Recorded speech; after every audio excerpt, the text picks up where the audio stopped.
Welcome back to the Road to National series. In today's episode, I'm going to take you through a deload lower workout. So I started off here with 2 triples at 200 kilos, which is 74% of my 1 rep max. Just trying to get some deadlifts moving nicely instead of dynamic effort deadlifts, because it's my second lower day of the week. Throughout this 3-week cycle previously, they have been dynamic deadlifts, but because it's a deload week, I don't do my max and dynamic efforts.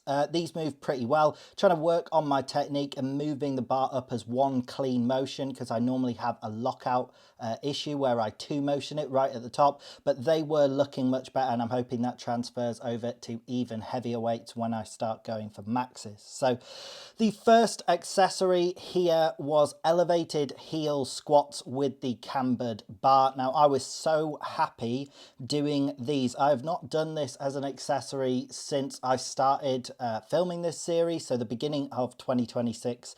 And the reason for that is because my knee pain in my right knee was too harsh and would just hurt way too much anytime I do this. For some reason, this specific exercise variation seems to hurt my knee more than anything, more than even quad extensions.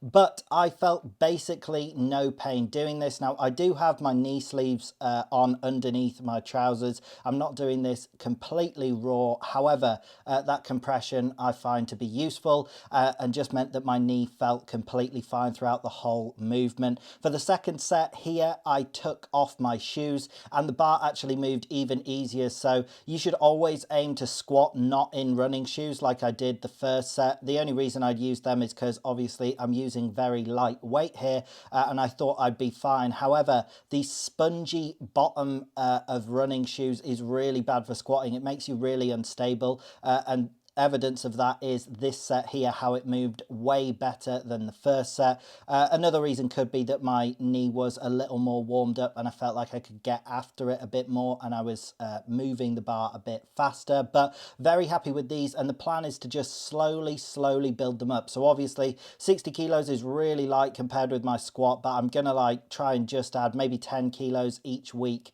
until I build it up into the hundreds of kilos. So very happy with those. The next accessory here was hamstring curls. Now, I went light on these because it's a deload week. I'm trying to do high reps for everything.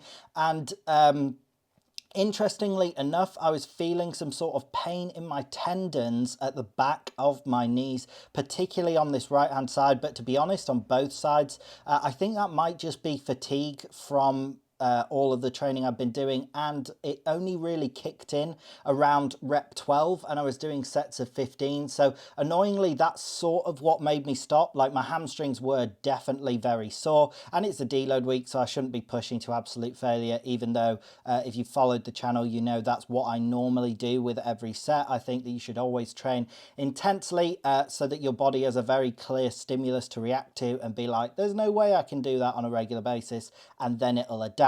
But on a deload week, you should not do that. You should be preparing yourself for your next cycle of training. So it's just as well that I wasn't pushing to absolute muscular failure. And as of today, today's actually Monday of the following week when I'm recording this voiceover, and that's the day that I'll release this video. But I have no pain in the hamstrings. I don't know what it is. I do think it was just cumulative fatigue from the cycle in general. Also, just to say, with this hamstring curl exercise in general, you can probably see, but it's not actually meant to be a hamstring curl machine. This is a quad extension machine, and you can actually use quad extension machines for hamstring curls like you're seeing here. You have to do them single-legged, obviously, because you have to stand on the other leg, but it's actually a really good hamstring curl substitute. So if your gym only has one quad extension machine and one hamstring curl machine, and somebody's on the hamstring curl machine and you think, oh no, I can't train my hamstrings now, and that's the exercise you'd ideally do next, you can actually just use the quad extension machine and do single leg standing hamstring curls.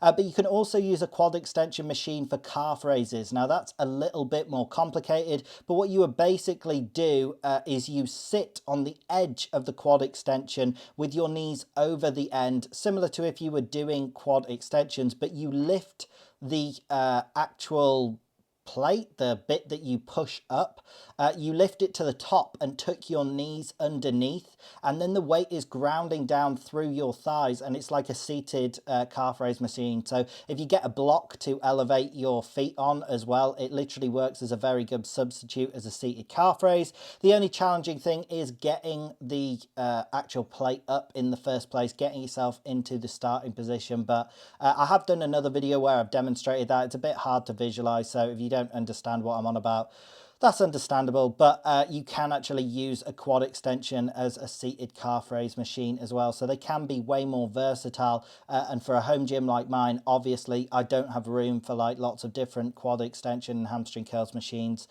So it's great whenever you can use extra versatility from any piece of equipment. So the next exercise here was calf raises. I did these with the camber bar, and I actually just did these on the flat ground, basically because I couldn't be bothered to set up the elevated heel position. I normally do calves off an elevated block because then you can actually stretch the calf as well. However, from time to time, it's good to just do them on the ground as well. I can do more reps, obviously, because it's a smaller range of motion and it's just the contracted portion. So I went a bit lighter proportionally for the calves to 100 kilos and just did them for sets of 20. And if you think that that's irrelevant to bodybuilding and powerlifting training, doing such high reps, it's really not. One, it helps build great work capacity in the muscle, but two, you can just progressive overload in a really high rep range as well. It's a little harder to know exactly when you've gone to failure, because when you do your 20th rep, if you ask yourself, can I do a 21st rep? It's sort of maybe, versus if you're doing like a 5 rep max on something, there's no way you can get a 6th rep. So it can be a bit confusing from that standpoint, but often the muscle burns way more. And I actually find for bodybuilding and getting a pump in the muscle, doing higher reps like 20 rep sets can be great. And then, like I say, it can build up work capacity for powerlifting, which is mainly what I'm doing here throughout this deload week, alongside priming myself for my next block. So the next accessory here is, as you can see, banded hip abductions. So I normally do these with the roller. So right in the top left corner, you can see there's that little roller block. It's almost like an ab roller, but you put your foot on it and it would roll outwards. And that's actually my preferred way of doing hip abductions. But again, it's a deload week. I was feeling tired. I just decided to do these easy banded ones, and they still really target the outer glute fantastically. I think this is a very underutilized movement within powerlifting and bodybuilding. It builds up your glutes and your hip abductors, obviously, but that can be great for just building extra mass. Obviously, if you're bodybuilding, you want that, but also building that mass around your hip is going to be great for squatting when powerlifting, and also for your lockout deadlifting, still just building up that glute power. So yeah, I highly recommend that you do hip abductions and hip adductions as well. Train your adductors for the same reasons. So yeah, talking of glutes, the next exercise is glute kickbacks, just banded glute kickbacks. I anchored them here to my dumbbell rack, basically just wound it around, and I set it up in this way because it meant that I was able to lean with my hands, like you can see, against the squat rack, and it made it very comfortable, and I could focus on squeezing the glute. So I think with exercises in general, particularly accessories, you should always try and make them as comfortable as possible. Some people think that that's sort of like wishy-washy and you should just crack on with it, but if you make yourself really comfortable, you can develop a great like mind muscle connection, and you have no distractions. So on some exercises it is unavoidable. Obviously in powerlifting, you're really testing your squat, bench and deadlift maxes, and if you're uncomfortable benching, that's just the way that it's got to be if it's going to make you stronger. But on an exercise like this, where I'm trying to target the glutes, if I can put my body position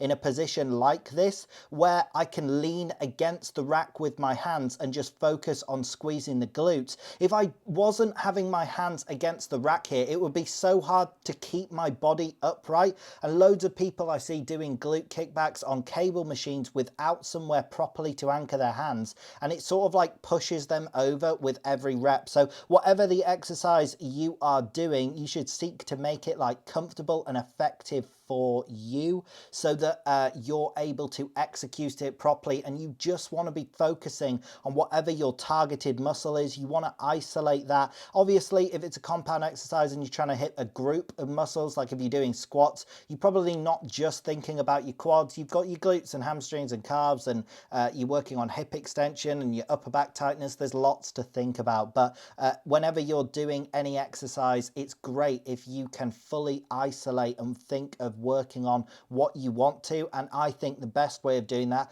is to make yourself comfortable. It also means that you have like motivation to train, and that training's actually a nice thing to do, and you're probably going to stick to it. So these glute kickbacks were great and very effective for targeting that glute. Because it's a deload week, I just went really light. But that is it for today's video. I hope you did in fact enjoy the video. If you did, drop it a like, drop a comment, subscribe, click the bell, all of that good stuff, and thanks for watching.